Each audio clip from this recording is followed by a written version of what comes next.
Bismillahirrahmanirrahim. Assalamualaikum warahmatullahi wabarakatuh. Alhamdulillah Ananda kelas 7 bertemu lagi dengan Bapak dalam pelajaran IPA ya. Hari ini kita akan membahas hukum Newton. Tapi sebelum itu Bapak berdoa semoga Ananda sekalian dalam keadaan sehat walafiat ya di rumah, sehingga dapat belajar dengan fit ya. Alhamdulillah hari ini kita akan membahas tentang hukum Newton. Nah, pembahasannya itu terkait hukum pertama, hukum kedua, dan hukum ketiga, serta nanti akan ada beberapa contoh gaya. Nah, apa itu gaya? Nanti kita akan bahas ya. Nah, untuk hukum Newton, pernahkah kamu mendengar nama Newton?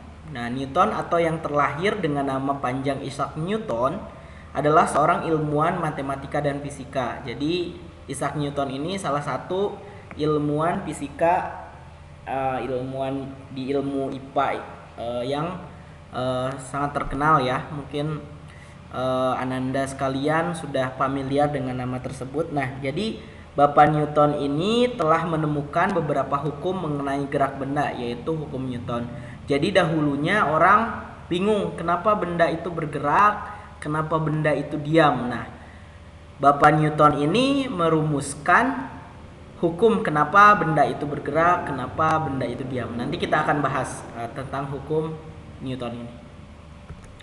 Nah, jadi seperti ya tadi di bagian pendahuluan, jadi ada 3 hukum yang akan kita pelajari. Hukum pertama, hukum kedua, hukum ketiga Newton.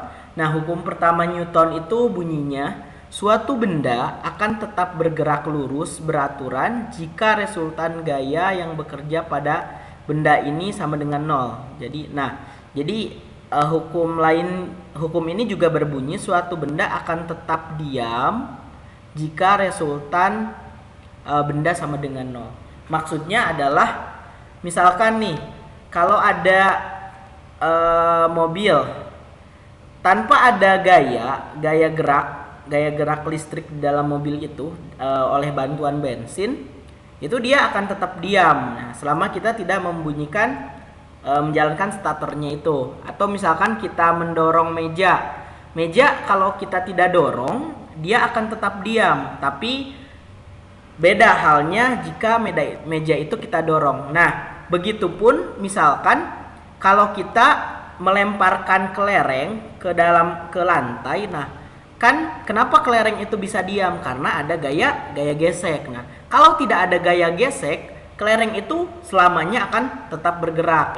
Akan menakutkan sekali ya kalau hal itu terjadi. Tapi di alam ini Allah Subhanahu wa taala telah menciptakan gaya-gaya yang bekerja sehingga dunia ini, alam semesta ini teratur ya. Nah, jadi maksud dari hukum 1 Newton ini berkaitan dengan sifat kelembaman atau inersia. Nah, sifat kelembaman benda atau yang disebut inersia, maksudnya adalah setiap benda akan cenderung mempertahankan kedudukannya.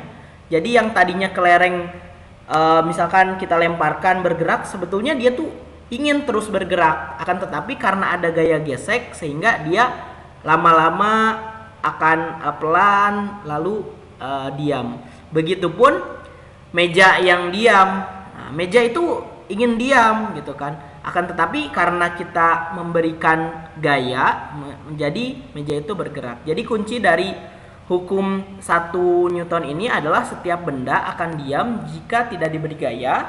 Nah, seperti dorongan kita ya, dan setiap benda akan cenderung lurus beraturan jika diberikan gaya. Jadi sigma F sama dengan 0. Jadi total gayanya itu adalah 0 ya.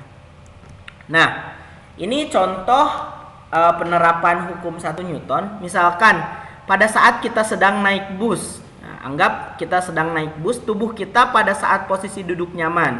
Nah, namun tiba-tiba karena ada kucing melintas, nah, supir langsung mengerem mendadak, maka otomatis tubuh kita pada saat itu terdorong ke depan. Jadi bus itu bergerak, kemudian rem mendadak, tubuh kita terdorong ke depan. Nah, kenapa tubuh kita terdorong ke depan karena kita sedang bergerak. Jadi tiba-tiba dihentikan padahal tubuh kita itu tetap mempertahankan posisi gerak itu. Nah, sama halnya dengan saat misalkan kita di bus itu dan sopir tiba-tiba menstarter bus itu dan langsung bergerak, misalkan ngebut. Nah, biasanya tubuh kita terdorong ke belakang karena kita mempertahankan posisi diam. Nah, seperti itu ya.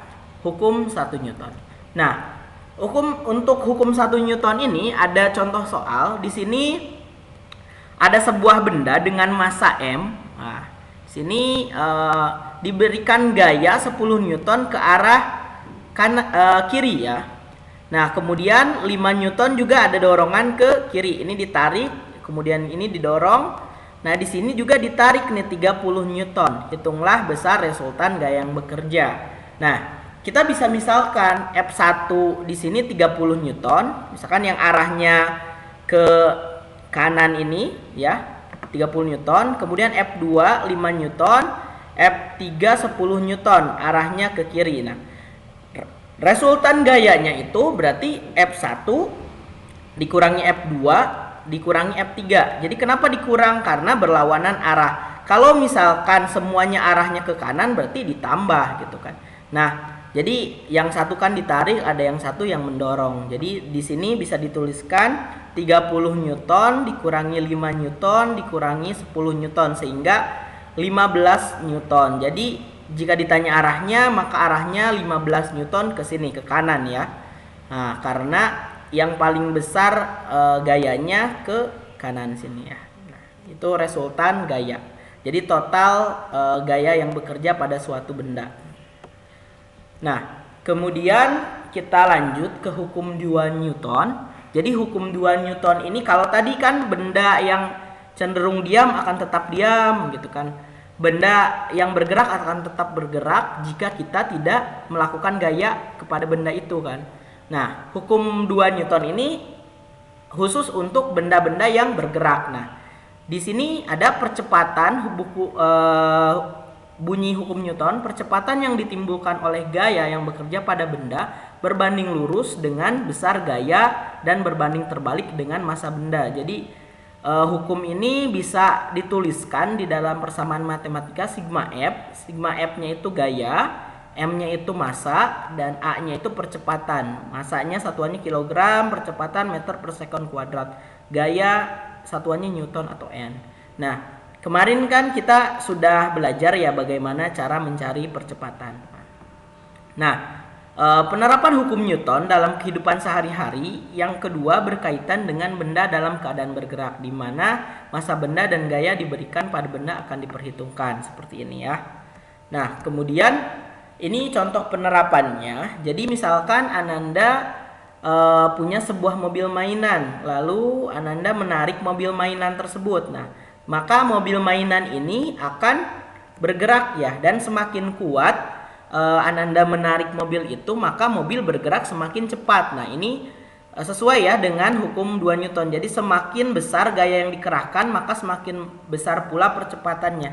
Maka misalkan di sini kita mencari percepatan yang A ini kan, A sama dengan apa? F per M kan. Semakin besar M massa yang diangkut mobil misalkan, akan semakin kecil percepatannya. Nah, seperti itu. Nah, kemudian lalu kita di atas mobil mainan itu kita berikan beban. Nah, maka kita taruh batu di atasnya yang besar misalkan. Semakin besar beban, maka semakin kecil percepatannya. Nah, hal ini sesuai dengan hukum 2 Newton ini. Jadi semakin besar gaya yang kita timbulkan ini, maka semakin besar percepatannya. Jadi akan sama dengan F per M ya.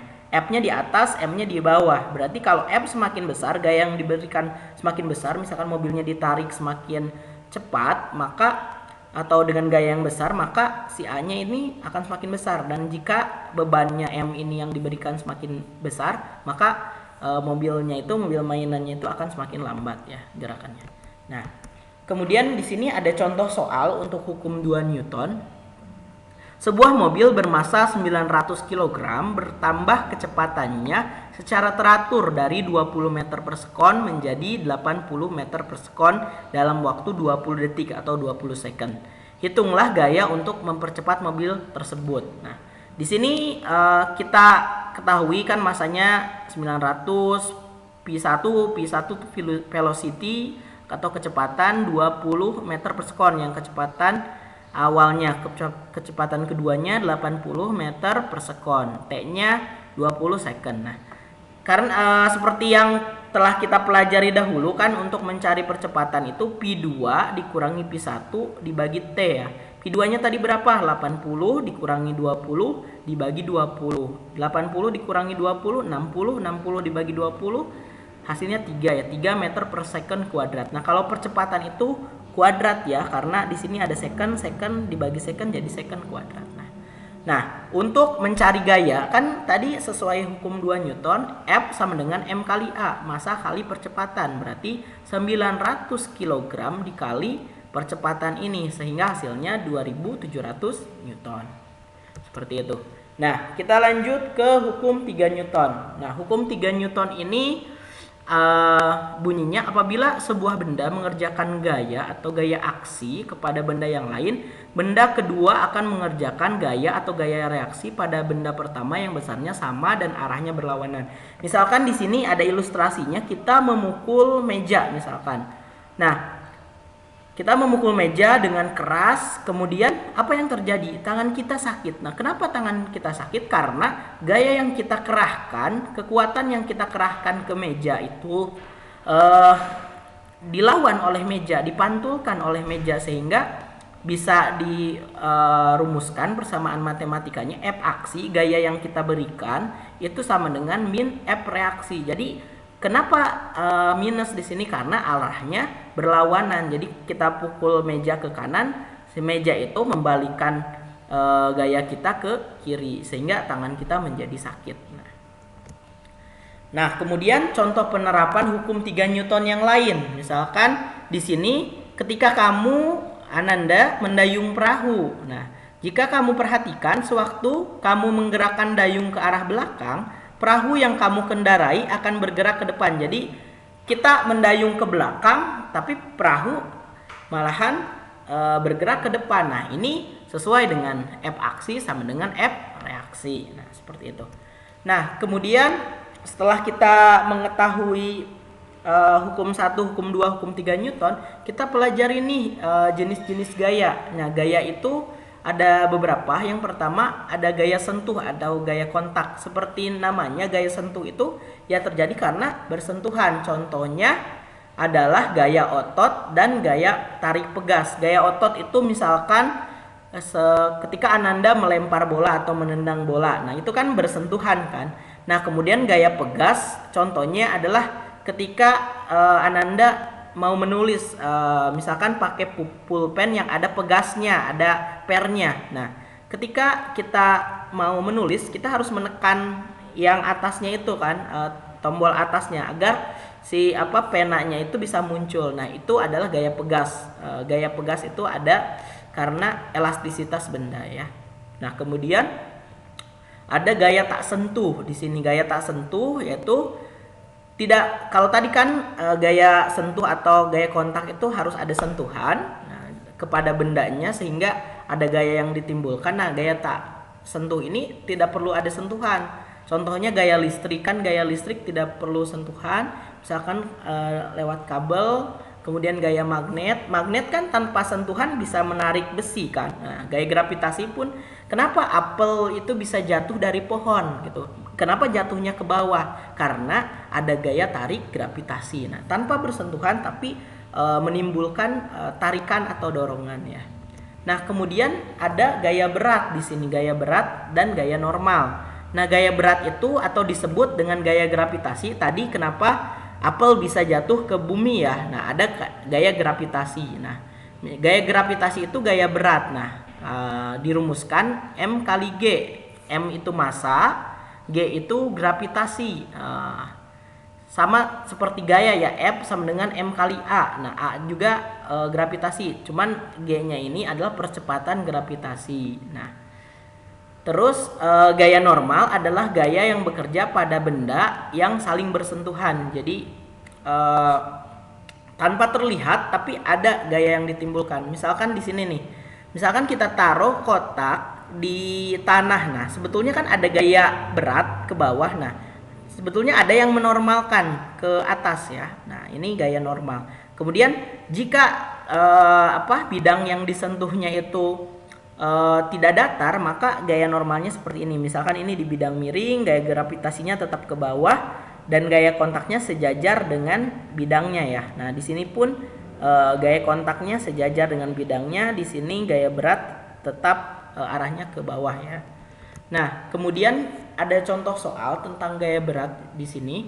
Sebuah benda bermasa 20 kg diam di atas tanah. Benda tersebut mengalami percepatan gravitasi 9,8 meter per sekon kuadrat. Hitunglah gaya berat yang bekerja pada benda tersebut. Nah, kita ketahui kan masanya 20 kg, kemudian percepatan gravitasi 9,8 meter per sekon kuadrat. Maka gaya berat sesuai persamaan tadi di sini M kali G ya, W G itu berat ya, berat kita. Nah, W sama dengan M kali G, 20 kali 9,8, 196 Newton. Nah, W atau gaya berat ini kan sebetulnya, nah kita sering keliru ya. Berat, misalkan jika orang menanya berat Anda berapa? 20 kg. Nah, 20 kg itu sebetulnya massa. Nah, karena M, mass ya. Weight itu berat, kita harus dikali dulu percepatan gravitasi ini ya, baru itu dinamakan berat. Nah, kita keliru membedakan massa dan berat ya. Nah, kemudian untuk gaya yang terakhir ada gaya gesek. Nah, gaya yang melawan gerakan antara dua permukaan. Tadi kan kelereng kita gerakan lama-kelamaan diam karena ada gaya gesek. Nah, contoh gaya gesek itu banyak di sini, antara sepatu dan jalan, kemudian antara rem dengan roda, antara roda ice skating dengan es. Nah, di sini seperti contoh ini kenapa dia tidak meluncur terus? Karena ada gaya gesek ya antara permukaan es dengan sepatu ice skating ini. Nah, gaya gesek yang ada di lapisan es lebih sedikit dibandingkan tanah. Kenapa? Karena es itu lebih licin ya. Jadi seperti kita berjalan di lantai yang licin dengan lantai yang kasar. Nah, akan lebih lebih sedikit gaya geseknya yang licin dibandingkan yang kasar. Nah, seperti itu. Nah, cukup sekian dari Bapak. Nanti ada seperti biasa ada tugas yang harus Ananda kerjakan, dan jika ada yang tidak dipahami bisa ditanyakan ke pengampunya masing-masing. Tapi coba Ananda kalau tidak paham coba ulang lagi videonya, karena kan video bisa diulang lagi. Nah, mungkin cukup sekian dari Bapak. Jazakumullah khairan katsiran. Nah, untuk terakhir ada kutipan dari Albert Einstein, hidup itu seperti mengendarai sepeda. Engkau akan tetap seimbang jika tetap bergerak. Jadi hari ini kita mempelajari tentang hukum gerak. Jadi maksudnya adalah kita harus terus berkarya, terus bekerja, terus belajar agar kita dapat terus seimbang dalam kehidupan ini ya. Cukup sekian, wabillahi taufiq wal hidayah. Wassalamualaikum warahmatullahi wabarakatuh.